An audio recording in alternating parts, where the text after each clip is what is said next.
नमस्कार दर्शकों, मैं आचार्य के शास्त्री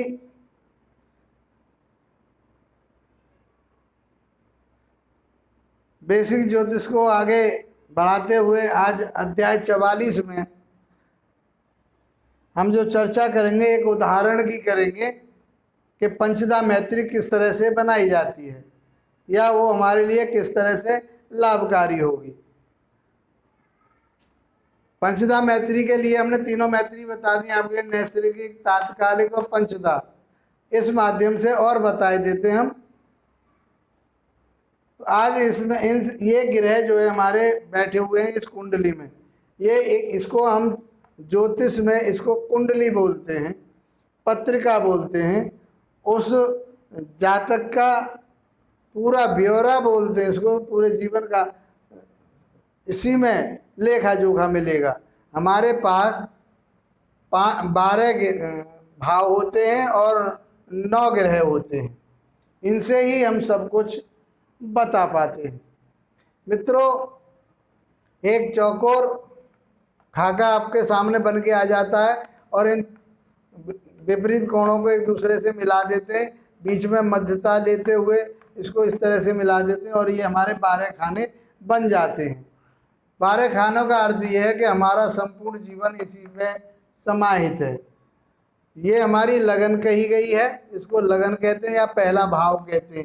ये हमेशा पहला ही भाव रहता है। इसमें राशि कोई भी हो सकती है, अंक कोई सा भी लिखा हुआ हो सकता है, लेकिन ये लगन ही रहेगा, पहला भाव ही रहेगा।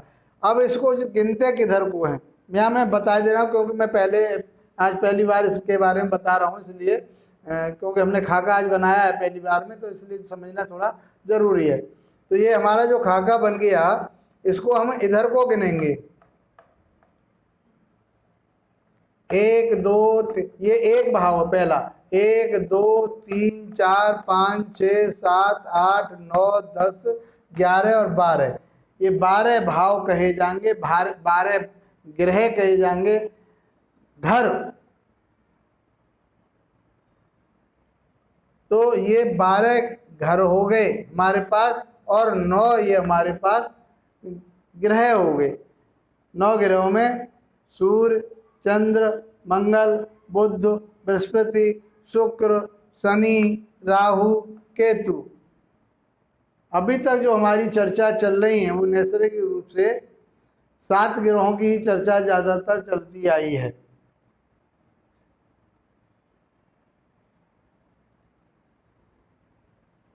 इस पंचदा मैत्री में भी राहु और केतु को नहीं लेंगे, क्योंकि ये छाया ग्रह हैं। चर्चा जो हो रही है वो 7 ग्रहों की ही हो रही है।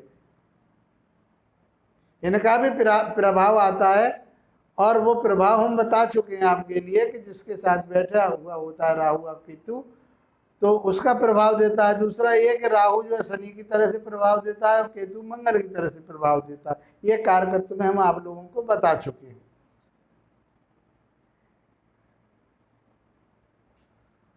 आज जो चर्चा हमारे ये 9 ग्रह बैठे हुए हैं, सूर्य, बुध, शुक्र लगन में बैठे हुए हैं, तीसरे भाव में चंद्रमा है, चौथे भाव में मंगल, केतु, गुरु बैठे हुए हैं और 9वें भाव में शनि है और 10वें भाव में राहु है।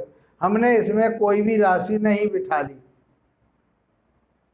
राशियां जब बैठा लेंगे हम, इन भावों के भी कारकत्व होते हैं। इस भाव से क्या क्या चीज़ देखते हैं, इससे क्या क्या चीज़ देखते हैं, इससे ये आप स्वयं हैं।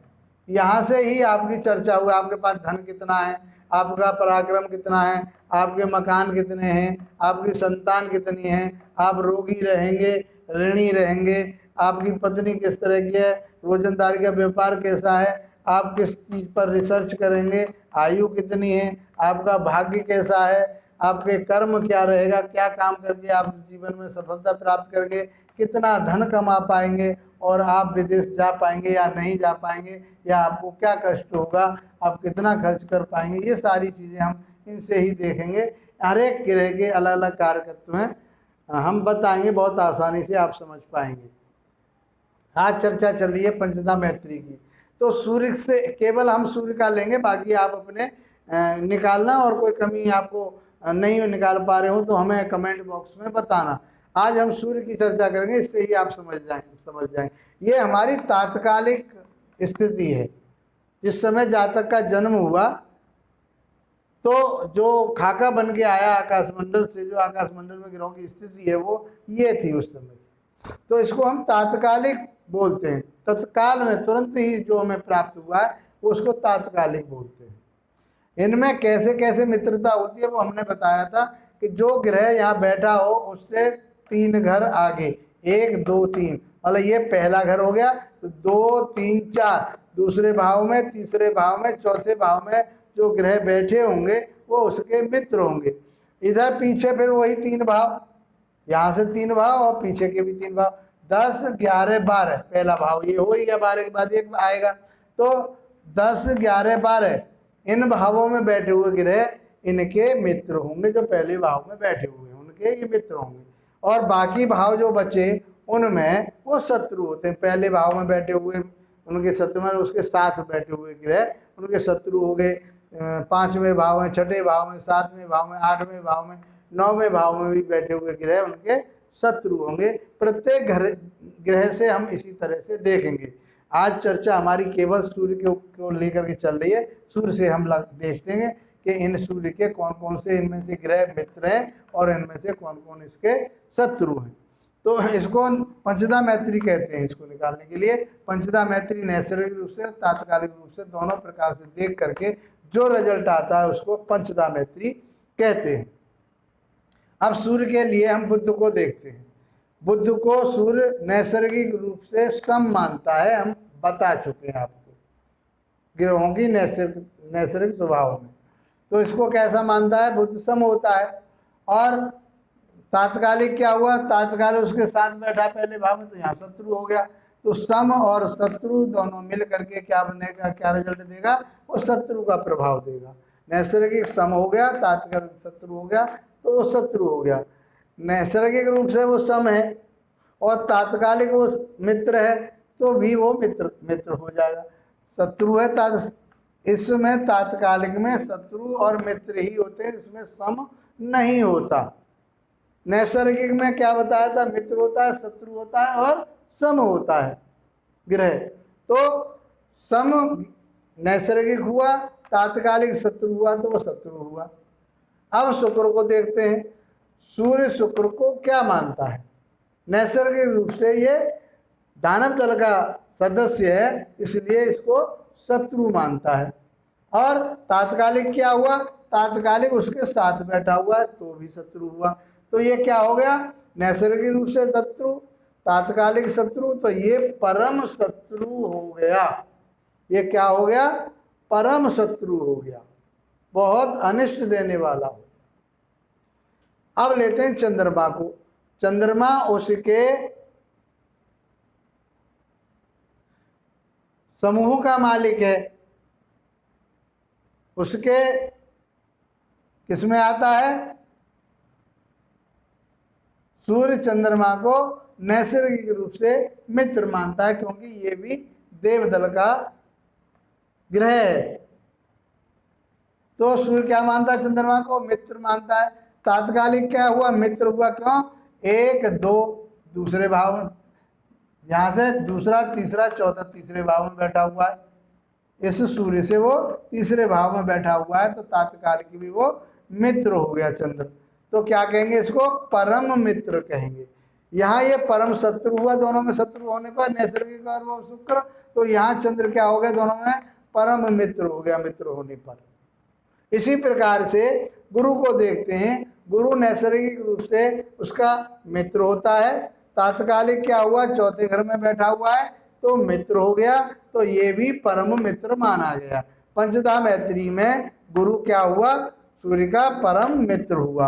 अब चंद्रमा को, सूर्य को के साथ मंगल को देखते हैं। मंगल भी चौथे भाव में बैठा हुआ है। मंगल को सूर्य जो है मित्र मानता है नैसर्गिक रूप से, और तात्कालिक रूप से क्या हुआ? मित्र हुआ, तो ये भी परम मित्र हो गया। इस प्रकार से हम पंचदा मैत्री बनाते हैं। अब शनि को लेते हैं। सूर्य शनि को नैसर्गिक रूप से, स्वाभाविक रूप से उसको शत्रु मानता है, क्योंकि ये दानव दल का ग्रह है। दानव दल का सदस्य है, इसलिए सूर्य क्या मानता है, इसको शत्रु मानता है। और तत्कालिक क्या हुआ, तात्कालिक वो 9वें भाव में बैठा हुआ, ना 10वें में बैठा, ना 11वें में बैठा, ना 12वें में बैठा, तो वो यहाँ तात्कालिक भी शत्रु हो गया। तो शत्रु और शत्रु मिलकर के अति शत्रु या परम शत्रु हो गया है। जिस तरह से शुक्र परम शत्रु हुआ, इसी तरह से शनि भी इसका सूर्य का परम शत्रु हो गया। मित्रों, इस प्रकार से हमने इसकी गणना करनी होती है। अब इसकी आवश्यकता कहाँ पड़ेगी आपको, इसकी आवश्यकता वहाँ पड़ेगी जब आप विश्लेषण करते हुए उसके व्यक्ति के इस समय क्या परिस्थिति चल रही है वो बताइए, और उस परिस्थिति को, वर्तमान परिस्थिति को कैसे भांपा जाता है, कैसे देखा जाता है, तो वो ग्रह से ही देखा जाता है। कौन से ग्रह की दशा चल रही है, कौन से ग्रह की अंतर दशा चल रही है, उन दशा और अंतर दशाओं से उस व्यक्ति के वर्तमान में क्या समस्या आ रही है वो हम ग्रहों के दशा और अंतर दशा से बताते हैं। ग्रह कब फल देते हैं अपनी दशा और अंतर दशा में फल देते हैं। तो ये चीज हमने आपको बताई। तब हम देखेंगे सूर्य की दशा चल रही है, बुध की अंतर दशा चल रही है, तो वो अच्छा रिजल्ट देगी या बुरा रिजल्ट देगी। तो शत्रु है तो शत्रुवत नुकसान वाला काम करेगा। शत्रु का क्या काम करता है, नुकसान देता है, हानि देगा। तो बुध जिन जिन घरों का मालिक होगा, यहाँ हमने संख्या नहीं लिखी राशियों की, कौन से घर का मालिक होगा, तो वो अपने घर, उस घर के मालिक भाव के हिसाब से रिजल्ट देगा, और अपने कारकत्व के, उसके स्वाभाविक जो कारकत्व है उसके हिसाब से वो कष्ट देगा। इसी तरह से यदि सूर्य में शुक्र की अंतर्दशा चल रही है, सूर्य की दशा है और शुक्र की अंतर्दशा है, तो ये परम शत्रु हुआ, तो ये बहुत अनिष्टकारी फल देगा। मान लो शुक्र जो है दूसरे घर का मालिक है, तो वो परिवार में नुकसान देगा। धन भी देखते हैं यहाँ से, तो धन में नुकसान देगा। और मान लीजिए वो 5वें घर का है तो संतान के लिए नुकसान करेगा। बस यहाँ का मालिक है वहाँ का नुकसान देगा। और उसके कारकत्व क्या है, कारकत्व जितना भी ऐश्वर्य है, जितना भी वैभव है, वो हम शुक्र से देखते हैं। जितनी लग्जरी है चीज़ें वो सब शुक्र से देखते हैं। तो उन सारी चीज़ों में वो सुख सुविधा वाहन में वो कमी करेगा, बहुत कमी करेगा, कमी नहीं करेगा, बहुत कमी करेगा। तो इन्हीं के माध्यम से हम सबके बारे में बता सकते हैं। चंद्र की आ जाएगी तो परम मित्र बहुत अच्छा रिजल्ट देगा। चंद्रमा जिस घर का मालिक होगा वहाँ का रिजल्ट देगा। चंद्रमा अपना कारकत्व के आधार पर देगा। गुरु परम मित्र आया उसका, तो गुरु भी बहुत अच्छे रिजल्ट देगा। गुरु संतान देगा, गुरु धन देगा, गुरु शिक्षा देगा, कारकत्वों के आधार पर। इसी तरह से हम सब कुछ व्यक्ति के बारे में बता सकते हैं। और वो बताया कब जाता है, जब उसकी दशा और ग्रह की अंतर्दशा चल रही होती है। तो हम सटीकता से बिल्कुल उस व्यक्ति को जो हमारे पास कोई प्रश्न लेके आया है उसका उत्तर दे पाते हैं। मित्रों, आशा करता हूँ कि ये चर्चा आपको अच्छी लगी होगी, आपको ज्ञानवर्धक है ये। तो इसको लाइक कीजिए, कमेंट बॉक्स में अवश्य बताइए, बेल आइकॉन को दबाइए ताकि मेरी नई वीडियो आप लोगों को मिल सके। धन्यवाद दोस्तों, नमस्कार।